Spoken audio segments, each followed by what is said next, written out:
Oi, meu nome é Gabriela, eu tenho 19 anos e eu sou uma pessoa com deficiência.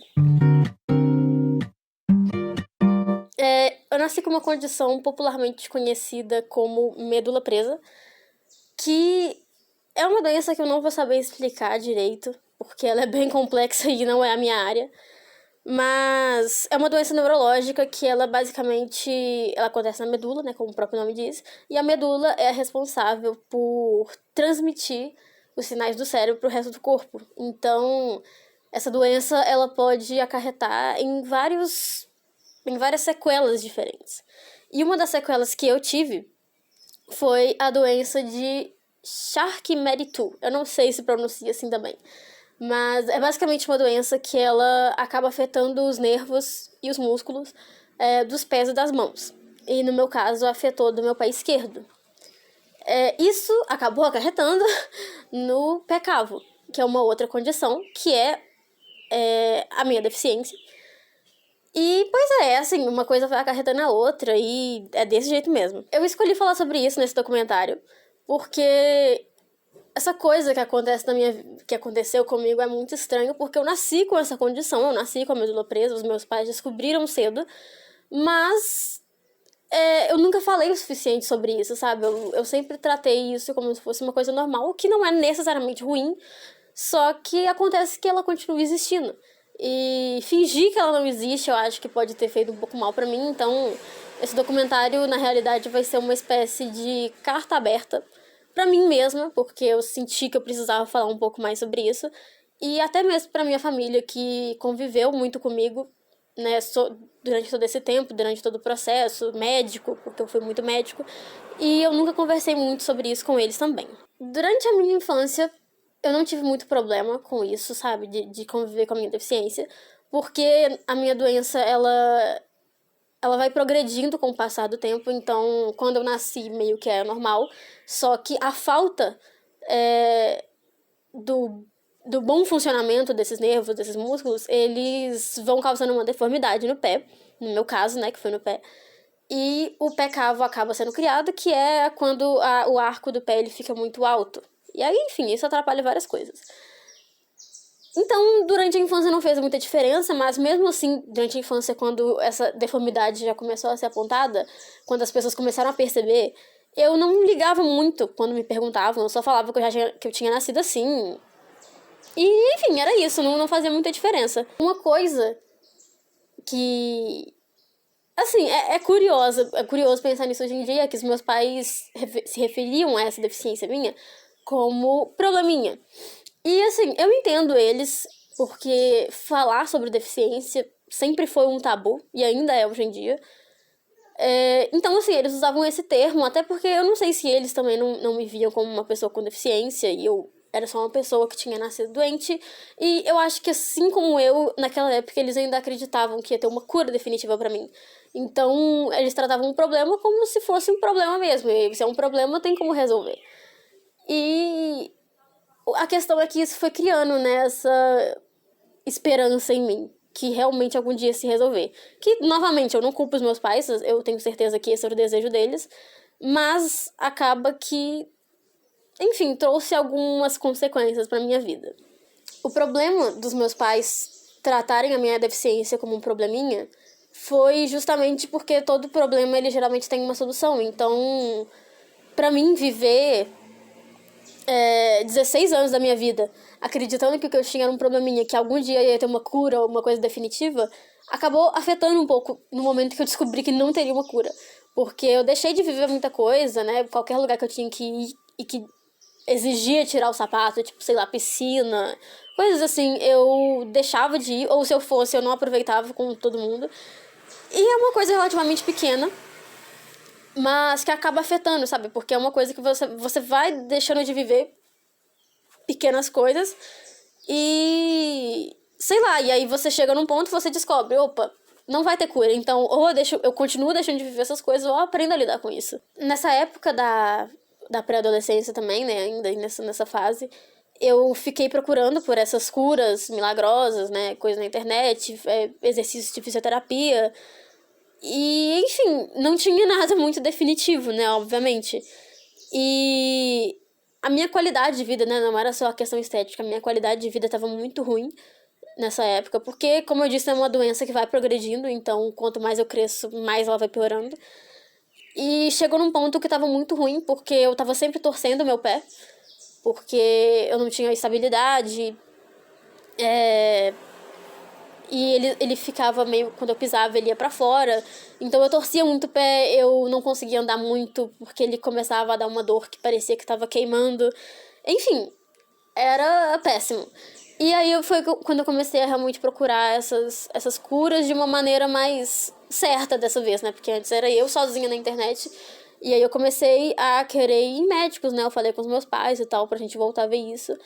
E foi quando, em 2019, eu fui em um médico que era considerado é considerado um dos melhores ortopedistas de Minas Gerais. E assim, é uma consulta cara, óbvio, né? Não tinha plano. Mas a gente foi, né? Com a esperança de que teria uma cura. E chegando lá, o médico basicamente me deu um banho de água fria. Porque ele só disse que não tinha o que fazer, não tinha cura, porque a medicina não tinha avançado o suficiente, ainda não avançou. E não tinha muito o que fazer. E aí, só isso já foi um balde de água fria gigante em mim, porque eu fui ali pensando, se tem alguém que pode me dar uma cura, é esse cara, né? E ele falou que não tinha, ele me explicou a minha deficiência pela primeira vez. E eu acho que a cerejinha do bolo foi quando ele virou pra mim e perguntou, você já tem o seu laudo de deficiência? E aí, sei lá, eu fiquei totalmente em choque, porque... Como assim deficiência, né? Tipo, eu nunca... Era uma coisa visível, era uma coisa que tava ali, mas por algum motivo eu nunca vi, sabe? Como se fosse uma deficiência. Então, isso me deixou muito mal na época. Eu não soube muito como reagir. Enfim, a gente foi pra casa triste, obviamente. Eu sei que os meus pais ficaram tristes também. Só que logo depois disso, né? Pouco tempo depois veio a pandemia. E eu acho que tudo acarretou pra ser uma época muito ruim pra mim, porque... Enfim, a gente tava isolado, né, e eu me isolei mais ainda, no sentido de não conversar muito com as pessoas, mesmo que fosse pela internet, porque, sei lá, sabe, na minha cabeça, a minha cura milagrosa era um pré-requisito pra mim viver, sabe, pro meu futuro. Tudo que eu planejava pro meu futuro dependia disso, de alguma forma. E eu acho que no momento que eu perdi isso, eu perdi a chance de ter o futuro que eu queria. Pelo menos era assim que eu pensava na época. Porque, sei lá, era uma coisa que eu queria muito, sabe? Era uma coisa que pra mim mudaria tudo, porque eu tava muito incomodada com aquilo. E aí, sei lá, o médico falar aquilo foi como se ele tivesse cravado o meu destino, porque é aquilo. Além de explicar a minha deficiência, ele falou que ela iria piorar mais e que ia ter várias sequelas no futuro, e eu poderia ter que fazer outras cirurgias, se fosse no quadril, no joelho... Enfim, e aí foi como se ele tivesse literalmente cravado meu destino numa pedra. E sei lá, pra mim não valia a pena tentar tudo que eu queria, embora as coisas não tivessem diretamente relacionadas com a minha deficiência. Com o tempo, né, durante a pandemia, os meus pais perceberam que eu tava mal, porque eu realmente tava me isolando muito, eu não queria mais fazer nada mesmo da vida, sabe? Às vezes eles iam sair até pra locais igual, tipo, a roça do meu avô, né? Porque era um local que não tinha ninguém, então a gente podia sair durante a pandemia. E eu não queria fazer nada, sabe? E aí eles resolveram, né, eles perguntaram se eu queria ir numa psicóloga e eu resolvi ir, apesar de que eu tinha preconceitos ainda com esse tipo de coisa na época. Eu achava que só pessoas que tinham problemas de verdade deveriam ir na psicóloga, mas eu fui. E foi muito bom, porque ela me ajudou com diversas coisas, não foi só com isso, mas foi ela que me fez perceber tudo isso, o porquê que eu tava tão triste, o porquê que eu tava tão mal com isso tudo. E o porquê que aquilo não era o fim do mundo. Porquê que essa notícia que eu tinha recebido não era um indicativo de que o meu destino estava cravado e que eu não podia fazer as coisas que eu queria fazer antes. Até porque não estavam diretamente relacionadas. Eu só tinha que aprender a ter a questão da autoestima mesmo. E na psicóloga me ajudou. Porque, assim, é claro que todo mundo, assim, se eu pudesse, né, escolher ter uma cura 100% eu escolheria. Ninguém quer ter uma deficiência.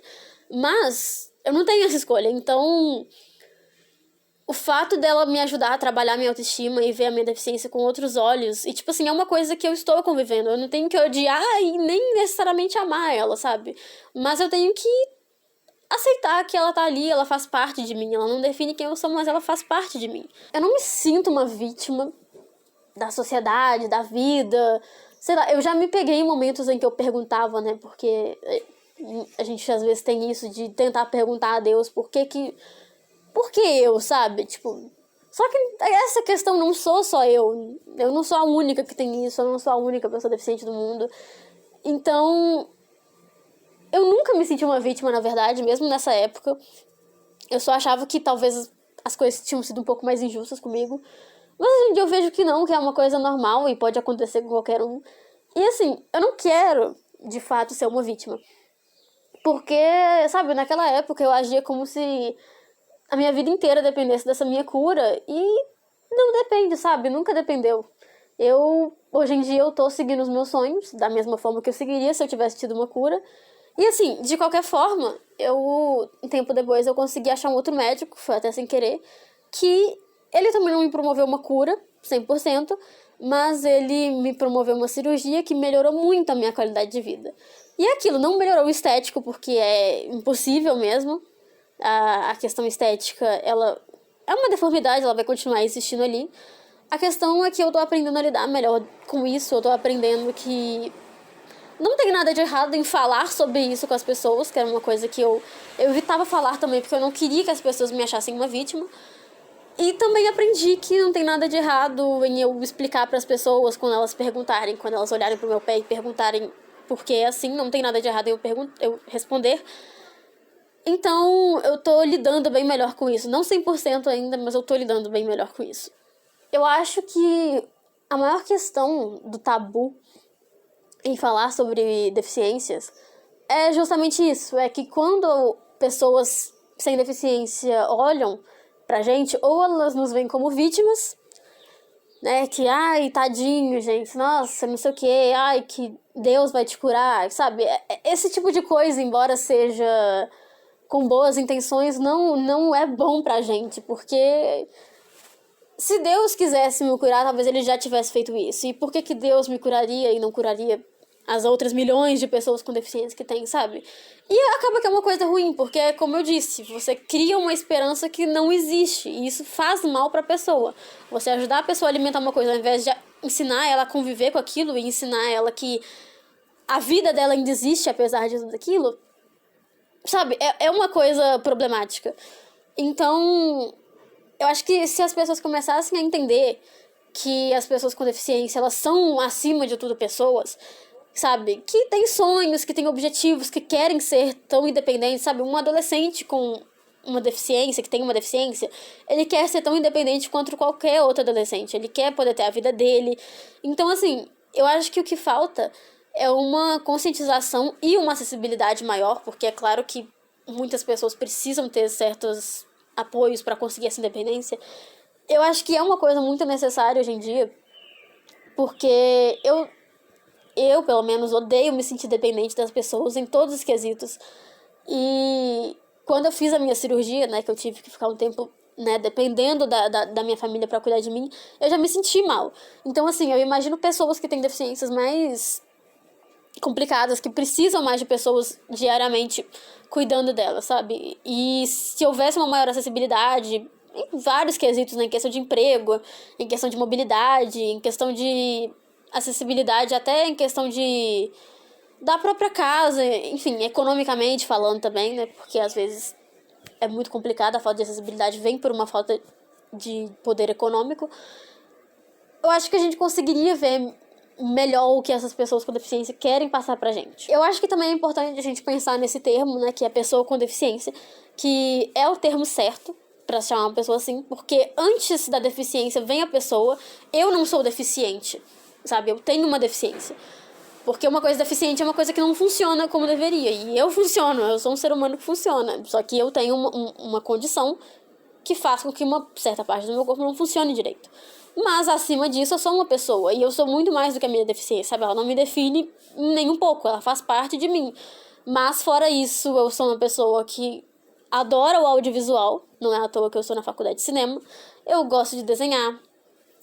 Eu gosto de questões relacionadas à moda, enfim, eu gosto de muita coisa, eu não gosto de muita coisa, eu sou uma pessoa, sabe? Eu tenho várias coisas que estão totalmente fora da minha deficiência.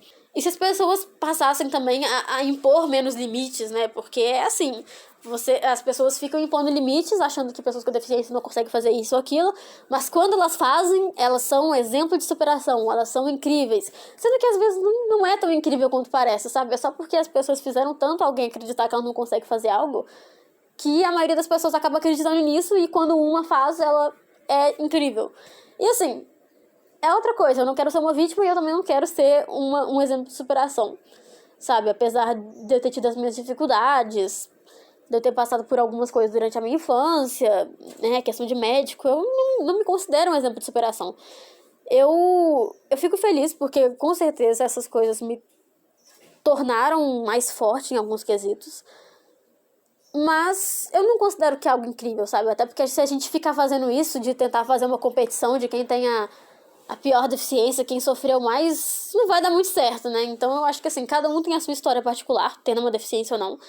E o importante é a gente pensar nisso, que no final não é tão diferente, sabe? A gente precisa de uma acessibilidade, mas no fim, nós todos somos pessoas. E é isso.